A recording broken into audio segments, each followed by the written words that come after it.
সবার চোখে পানি, সবার হৃদয় কাঁদে, কিন্তু আমাদের সর্বমন্ত্রীর হৃদয় কাঁদে না। তার তো উচিত পিতামাতার পা ধরে ক্ষমা চাওয়া। গোটা জাতি অন্তত দেখতো যে না, সে একজন পিতা, এই বর্বরতা তাকেও ব্যথিত করেছে, হৃদয়কে আপ্লুত করেছে। দেশের মানুষ কাঁদছে, মায়েরা কাঁদছে, পিতা ক্ষোভে দুঃখে বলছে আমি বিচার চাই না, বিচার হবে না, আপনারা বিচার করতে পারবেন। আজকে যে বিষয়ে জামাত ইসলামের পক্ষ থেকে প্রতিবাদের ক্ষোভ, দুঃখ, বেদনা, দ্রোহ নিয়ে আপনাদের সামনে আমরা হাজির হয়েছি। শুধু রাজধানী ঢাকা নয়, যারা গণমাধ্যমের সংবাদপত্রে সোনার টুকরা, ফুটফুটে চেহারার রামিসার দৃশ্য, এই খুনের কাহিনী যারা পড়েছে, মহানগরী উত্তরের আমি তার বাড়িতে গিয়েছেন, আমাদের অনেক নেতারা গিয়েছেন, তাদের যে আবেগ, তাদের যে কষ্ট, তাদের যে বেদনা, তাদের মধ্যে যে অপরাধ বোধ এবং ব্যর্থতার বোধ, যে গ্লানি নিয়ে আমরা আপনাদের সামনে দাঁড়িয়েছি,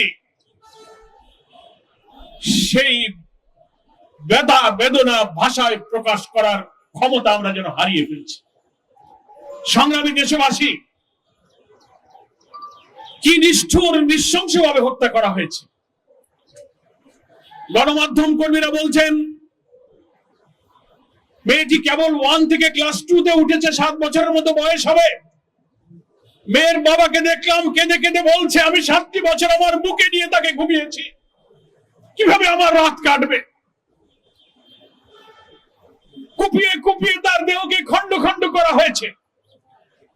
ওইটুক শিশুর মাথা আলাদা করে তাকে বাথরুমের মধ্যে ফেলা হয়েছে। আজকে আমরা মানবতা, গোটা জাতি, গোটা দেশ আজকে আমরা লজ্জিত, ব্যথিত। আমরা শিশু রামিসার মা বাপ, এই দেশের সমস্ত মায়ের কাছে আমরা ক্ষমা প্রার্থী। মানবতা, আপনাদের কাছে আমরা আজকে লজ্জিত। আমরা যারা রাজনীতি করি, সমাজ, দেশ, সভ্যতার দায়িত্ব নিয়ে মানুষের কল্যাণের জন্য যারা রাজনীতি আর আদর্শের কথা বলি, তাদের সামনে এত অমানবিক, এত ভিন্ন, এত পৈশাচিক দৃশ্য, আমাদের বিবেক ক্ষতবিক্ষত হয়ে যাচ্ছে। হ্যাঁ, আমরা এটা স্বীকার করি। সরকার হয়তো বলবেন, প্রশাসনের দায়িত্ব পালনে যারা আছেন তারাও হয়তো বলবেন সমস্ত অপরাধ থেকে কখনো মুক্ত হয় না, সব সমাজেই কিছু অপরাধ প্রবণতা থাকে। কিন্তু আমরা বলতে চাই, মানব সমাজ 100% অপরাধ মুক্ত হয় না, কথা ঠিক। অপরাধ প্রবণ মানুষের মধ্যে অপরাধী মানসিকতা থাকে। তাই বলে সেই অপরাধ, এত নিষ্ঠুরতা, এত বর্বরতা, এত নৃশংসতা, দিনের বেলা কলিজার টুকরা মেয়ের গলায় ছুরি চালিয়ে মাথা আলাদা করতে পারে, এই নৃশংসতাই আমি জাহিলিয়াতের বর্বরতাকে হার মানিয়ে দিয়েছে। দেশের মানুষ কাঁদছে, মায়েরা কাঁদছে, পিতা ক্ষোভে দুঃখে বলছে আমি বিচার চাই না, বিচার হবে না, আপনারা বিচার করতে পারবেন।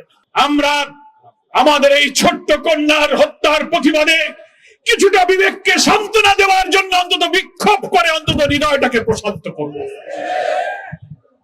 সবার চোখে পানি, সবার হৃদয় কাঁদে, কিন্তু আমাদের সর্বমন্ত্রীর হৃদয় কাঁদে না। তার তো উচিত পিতামাতার পা ধরে ক্ষমা চাওয়া। গোটা জাতি অন্তত দেখতো যে না, সে একজন পিতা, এই বর্বরতা তাকেও ব্যথিত করেছে, হৃদয়কে আপ্লুত করেছে।